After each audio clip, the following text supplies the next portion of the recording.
माँ, मैं कभी शादी-वादी नहीं करूँगी, कविता ने मुँह बनाते हुए कहा, जब उसकी माँ ने उसके सामने उसकी शादी की चर्चा छेड़ी थी। माँ, मुझे शादी नहीं करनी है, मैं हमेशा तुम्हारे साथ रहकर तुम्हारी देखभाल करना चाहती हूँ। और फिर कविता ने बड़े प्यार से अपनी माँ की ओर देखा। नहीं कविता, ऐसा नहीं कहते। माँ ने स्नेह भरी दृष्टि से अपनी बेटी की ओर देखा। माँ, मुझे शादी जैसी रस्मों पर बिल्कुल भरोसा नहीं है। विवाह संस्था एकदम खोखली हो चुकी है। आप ज़रा अपनी ज़िंदगी में देखो, शादी के बाद पापा से तुम्हें कौन-सा सुख मिला है? पापा ने तो तुम्हें किसी और के लिए तलाक। कहती हुई वह अचानक रुक सी जाती है और आंसू भरी नेत्रों से अपनी माँ की ओर देखती है।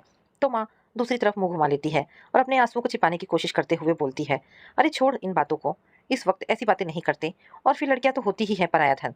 देखना, ससुराल जाकर तुम इतनी खो जाओगी कि अपनी माँ की तुम्हें कभी याद भी नहीं आएगी। और वह अपनी बेटी को गले से लगाकर उसके माथे को चूम लेती है। कुसुम अपनी बेटी कविता को बेहद प्यार करती है। आज 20 साल हो गए उन्हें अपने पति से अलग हुए। जब कुसुम का अपने पति से तलाक हुआ था, तब कविता महज 6 वर्ष की थी।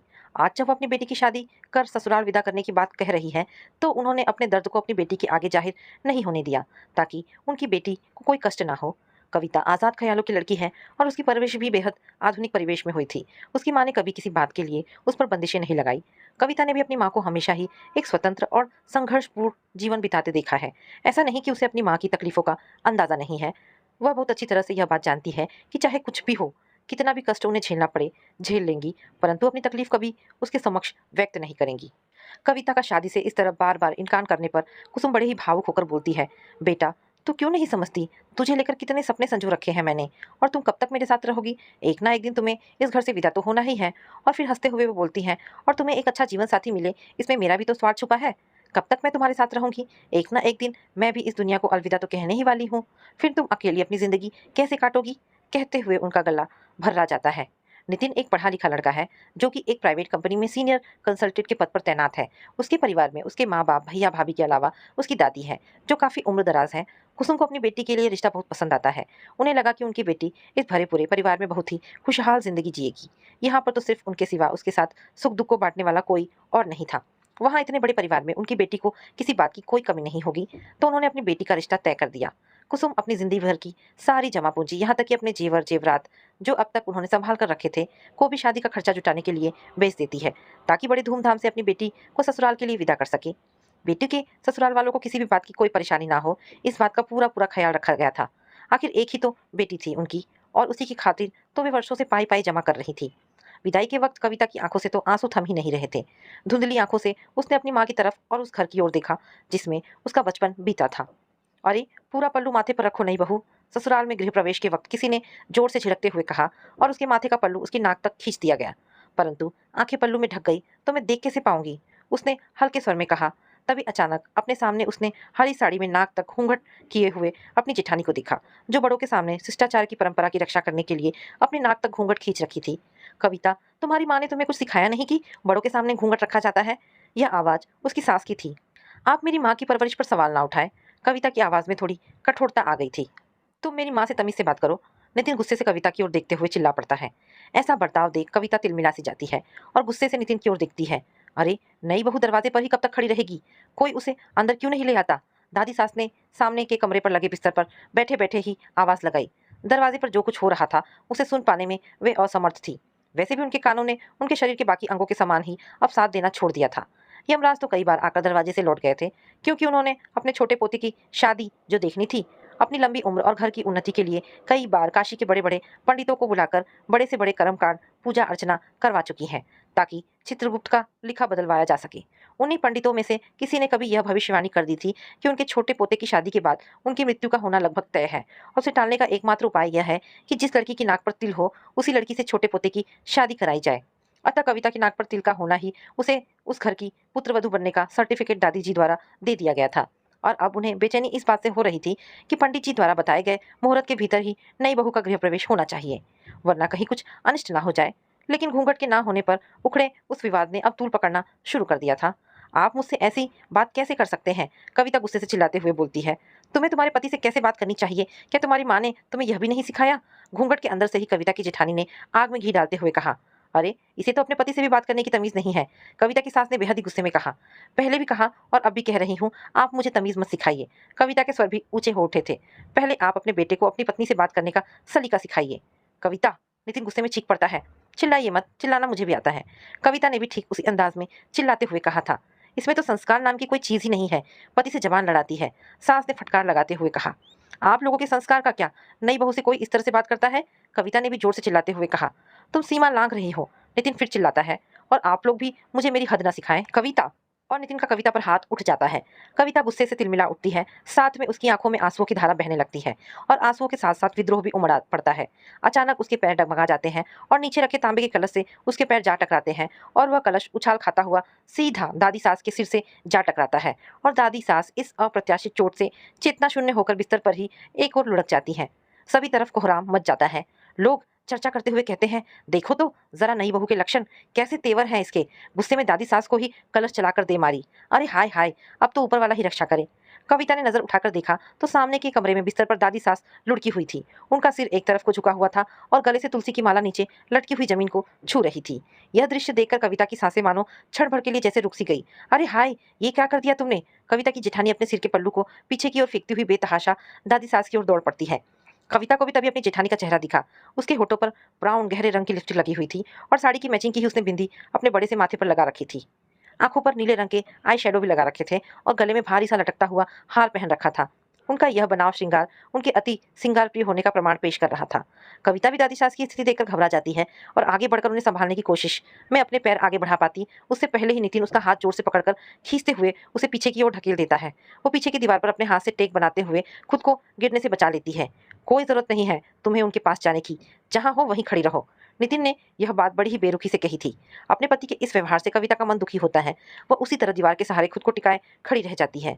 उसकी आंखों से छल छल आंसू बहने लगते हैं। वो मन ही मन सोचने लगती है कि जिस रिश्ते की शुरुआत इतने अपमान और दुख के साथ हो रही है, उस रिश्ते में सब आखिर बचा ही क्या है। और आज नए जीवन की शुरुआत से पहले ही उसका इस कदर अपमान कर रहा है। जिस मानसिकता का प्रदर्शन उसके पति और उनके घर वालों ने किया है, जितनी कुंठित विचारधारा इन सबों की है, वैसी मानसिकता के साथ वो अपनी जिंदगी नहीं गुजार पाएगी। उसके लिए वहां रुक पाना अब मुश्किल हुआ जा रहा था। और इन सबसे ज्यादा अगर कोई चीज उसे सबसे ज्यादा तकलीफ पहुंचा रही थी तो वह था नितिन का उसके प्रति व्यवहार। कहाँ तो वह मन में सुंदर सपने सजोए अपनी माँ के घर से विदा हुई थी। अपने जीवन साथी के लिए जिस सुंदर छवि, जिस सुंदर चित्र को उसने सजोया था, वह अब एक झटके में ही टूटता बिखरता नजर आ रहा था। सभी तरफ कोहराम मचा हुआ था। लोग फिर से वही चर्चा करने लगते हैं कि देखो तो जरा नई बहू के तेवर। गुस्से में अपनी दादी सास को ही कलश चलाकर दे मारी। तभी कोई डॉक्टर को बुला लाता है। आधे घंटे के निरीक्षण के बाद डॉक्टर बताते हैं कि चिंता की कोई बात नहीं, सब कुछ ठीक ठाक है, मैंने दवा दे दी है, जल्द ही इन्हें होश आ जाएगा। खैर, उनकी पूजा पाठ, यज्ञ, अनुष्ठान आदि के प्रभाव से भी दादी सास मौत के मुंह से बच निकलती है। अरे, अब क्या वहीं खड़ी रहेगी महारानी? कोई उसे अंदर लेकर आओ। सास ने बड़ी ही गुस्से में आवाज लगाई। नहीं, मैं अब इस घर में पैर नहीं रखूंगी, कविता ने बड़ी ही दृढ़ता से कहा। क्या कहा? कैसी कुलक्षणी है यह? अब और कोई कसर रह गई है क्या? सास ने गुस्से से गरजते हुए कहा। अब ज्यादा नाटक मत करो, चलो अंदर। नितिन ने उसका हाथ जोर से खींचकर कहा। नहीं, मैं अब आपके घर में एक पल के लिए भी नहीं रुक सकूंगी। कहते हुए कविता एक झटके में नितिन के हाथ से अपने हाथ को छुड़ा लेती है। जिस व्यक्ति ने मेरे ऊपर हाथ उठाया, जिसके घर में मेरी इतनी बेइज्जती हुई है, अब मैं वहां एक पल भी नहीं रुक सकती। कहते हुए कविता दरवाजे से बाहर निकलकर अपनी माँ के घर की ओर चल देती है। कविता मन ही मन सोचती जाती है कि जिस रिश्ते में सम्मान नहीं, उसे पूरी उम्र कैसे निभा पाऊंगी। जो परंपरा एक औरत को खुलकर जीने पर भी पाबंदी लगा देती है, जिस रिश्ते में पति जैसा चाहे वैसा सुलूक करे और पत्नी के मुंह खोलने पर भी पाबंदी हो, वैसे रिश्ते से तो अकेले की ही जिंदगी बेहतर है। माँ ने तो सारी जिंदगी अकेले ही काटी है, बिना पापा के सहारे के। उन्होंने तो मेरे लिए अपनी सारी खुशियों का बलिदान किया है। सारी उम्र उन्होंने मुझे सहारा दिया है, अब मैं उनका सहारा बनूंगी। और कविता अपनी माँ के घर चल दी। तो दोस्तों, ये छोटी सी कहानी यहाँ पर समाप्त होती है। आशा करती हूँ कहानी आपको पसंद आई होगी। अगर कहानी पसंद आई है तो प्लीज़ इसे लाइक एंड शेयर करें। दोस्तों, ऐसी ढेरों पारिवारिक और शिक्षाप्रद कहानी सुनने के लिए हमारे चैनल को प्लीज़ सब्सक्राइब करें। धन्यवाद दोस्तों।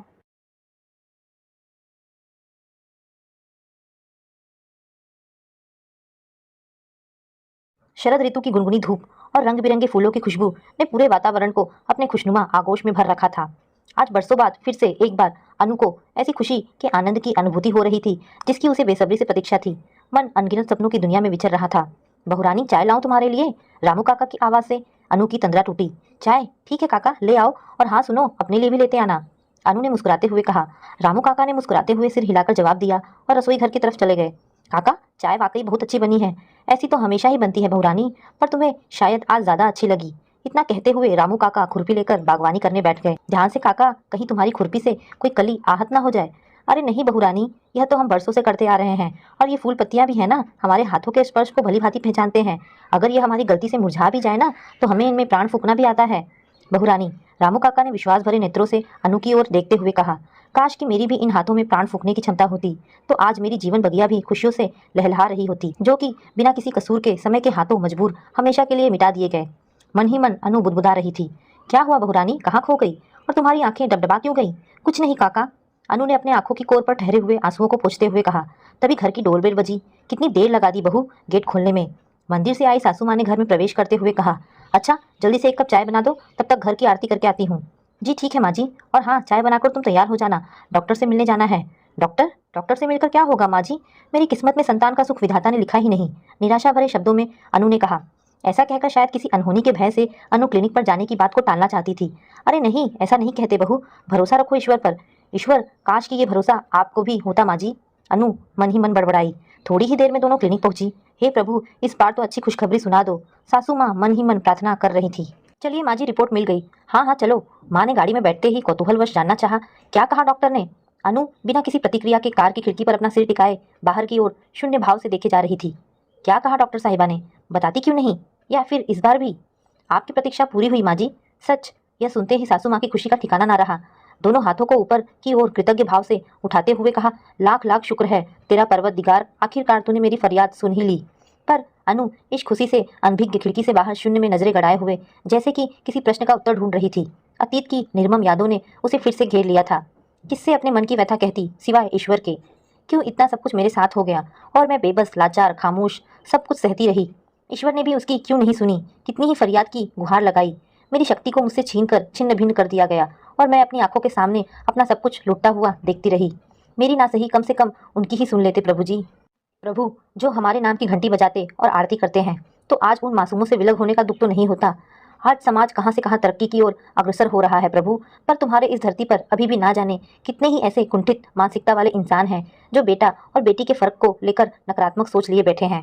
इन्हीं ख्यालों में खोई गाड़ी कब दहलीज पर आकर रुकी पता ही नहीं चला। संभल के ध्यान से उतरना बहू। घर में प्रवेश करते ही सासू माँ ने रामू काका को आवाज लगाई, रामू काका जल्दी से गर्मा गर्म दूध लेकर आओ बहुरानी के लिए। चल ठीक से संभल कर बैठ, तू अब हिलना डुलना नहीं, किसी भी चीज़ की जरूरत हो तो मुझे बोलना। सासू माँ की खुशी के मारे जमीन पर पाँव ही नहीं टिक रहे थे। इस बीच कभी कभी अनु की ननद प्रिया का भी फोन आता रहता था। कैसी हो भाभी? ठीक हूँ प्रिया दीदी। ठीक हो बस, खुश नहीं हो? हाँ खुश भी हूँ। तुम कैसी हो? कभी आओ ना इधर। हाँ भाभी जरूर आऊंगी, बस अब कुछ ही दिनों में भतीजे का मुंह दिखलाओगी ना? खुशी से प्रिया ने दूसरी तरफ से कहा। समय बीता और वह शुभ दिन भी आया जब अनु ने एक बहुत ही सुंदर फूल सी बच्ची को जन्म दिया। ये समाचार सुनते ही सासू माँ के पैरों तले जमीन खिसक गया। पोती का मुंह तक भी नहीं देखा और प्रिया को लेकर भागी भागी डॉक्टर के पास गई और फनफनाती हुई केबिन में घुसी और पूरे तैश में बोली, क्यों डॉक्टर साहिबा, आपने तो कहा था इस बार पोते का मुंह दिखाएंगी। डॉक्टर ने भी थोड़ा असमंजस भरी नजरों से सासू माँ की तरफ देखा और कहा, आप 2 मिनट रुकिए माँ जी, पहले आप मुझे अपना वो रिपोर्ट दिखाइए जो मैंने आपको 9 महीने पहले दिया था। प्रिया ने फाइल डॉक्टर के आगे बढ़ा दिया। बहुत ध्यान से निरीक्षण करने के पश्चात उन्होंने कहा, माँ जी दरअसल यह रिपोर्ट अनु की है ही नहीं, इसी नाम की एक और अनु उस दिन भी आई थी। दोनों की जांच मैंने ही की थी, पर तभी यह अचानक लाइट चली गई। इसी कारण हो सकता है अंधेरे में गलती से दोनों की फाइल बदल गई होगी और नर्स ने दूसरी अनु की फाइल थमा दी होगी।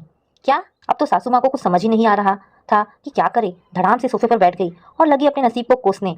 इन सब उथल पुथल के बीच प्रिया मन ही मन बहुत खुश थी। जो हुआ अच्छा ही हुआ, इसी को कहते हैं जाको राखे साइयाँ, मार सके ना कोई। इससे पहले उसे अपनी सीता जैसी भाभी के खिलाफ माँ के उटपटांग ताने सुनने पड़े। चुपके से वहाँ से खिसक गई और भाभी के पास पहुँचते ही गले लगाकर बधाई की बौछार कर दी। ओ भाभी बहुत बहुत बधाई, आज तो वाकई बहुत खुशी का दिन है। रामू काका चलो सब जगह खूब मिठाइयाँ बांटो और खुशियाँ मनाओ। हाँ हाँ बिटिया जरूर। आज रामू काका की भी आंखें खुशी से नम हो गई थी। भाभी अब तुम माँ से बिल्कुल भी डरना मत, हिम्मत से मुकाबला करना। हाँ दीदी, अनु ने अपनी फूल सी बच्ची की ओर वात्सल्य भरी नजरों से निहारते हुए कहा। मेरे जीवन में अब शक्ति आ गई है। तो दोस्तों, ये छोटी सी कहानी आपको कैसी लगी? अगर आपको कहानी पसंद आई हो तो प्लीज़ इसे लाइक एंड शेयर करें। धन्यवाद दोस्तों।